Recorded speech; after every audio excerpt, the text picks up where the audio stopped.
ಗೃಹ ನಿರ್ಮಾಣ ಸಹಕಾರಿ ಸಂಘ ಪತ್ರಕರ್ತರ ಬಹುಕಾಲದ ಕನಸಾಗಿದೆ. ಈಗಾಗಲೇ ಪತ್ರಕರ್ತರ ಗೃಹ ನಿರ್ಮಾಣ ಸಹಕಾರಿ ಸಂಘ ಅಸ್ತಿತ್ವಕ್ಕೆ ಬಂದಿದೆ.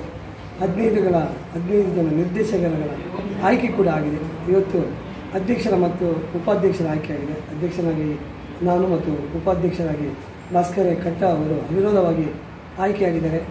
ಈ ಅವಿರೋಧವಾಗಿ ಆಯ್ಕೆ ಮಾಡಿದ ನಮ್ಮೆಲ್ಲ ನಿರ್ದೇಶಕರಿಗೆ ಹಾಗೆ ಪತ್ರಕರ್ತರ ಗೃಹ ನಿರ್ಮಾಣ ಸಹಕಾರಿ ಸಂಘದ ಎಲ್ಲ ಷೇರ್ ಹೋಲ್ಡರ್ಗಳಿಗೆ ನಾನು ಮತ್ತು ಭಾಸ್ಕರಯ್ಯವರು ಅಭಿನಂದನೆಗಳನ್ನು ಸಲ್ಲಿಸ್ತಾ ಇದ್ದೇವೆ, ಧನ್ಯವಾದಗಳನ್ನು ಸಲ್ಲಿಸ್ತಾ ಇದ್ದೇವೆ. ಮುಂದಿನ ದಿನಗಳಲ್ಲಿ ನಾವೆಲ್ಲರೂ ಪತ್ರಕರ್ತರು ಒಟ್ಟಾಗಿ ಈ ಒಂದು ಪತ್ರಕರ್ತರಿಗೆ ಯಾವತ್ತೂ ನಿವೇಶನ ಇಲ್ಲ, ಯಾರಿಗೆ ಸೂರಿಲ್ಲ ಅಂಥವರಿಗೆ ನಿವೇಶನವನ್ನು ಒದಗಿಸಿಕೊಡುವ ವ್ಯವಸ್ಥೆಯನ್ನು ಈ ಪತ್ರಕರ್ತರ ಗೃಹ ನಿರ್ಮಾಣ ಸಹಕಾರಿ ಸಂಘದಿಂದ ಮಾಡಲಿಕ್ಕಿದ್ದೇವೆ. ಯಾರಿಗೆ ಸೂರಿಲ್ಲ ಅವರಿಗೆ ಮೊದಲ ಆದ್ಯತೆಯ ಮೇಲೆ ನಾವು ಒಂದು ನಿವೇಶನವನ್ನು ಕೊಡಲಿಕ್ಕಿದ್ದೇವೆ. ಅದರೊಟ್ಟಿಗೆ ಈ ಒಂದು ಸಹಕಾರಿ ಸಂಘದಿಂದ ಈ ಒಂದು ಮೆಂಬರ್ಗಳಿಗೆ ಕೂಡ ಶೇರ್ ಹೋಲ್ಡರ್ಸ್ಗಳಿಗೆ ಅಗತ್ಯ ಇರುವ ಏನು ಬೇರೆ ವ್ಯವಸ್ಥೆಗಳು ಏನು ಮಾಡ್ಬೋದು ಅದನ್ನು ಕೂಡ ಚಿಂತನೆಯನ್ನು ಮಾಡ್ತಾ ಇದ್ದೇವೆ.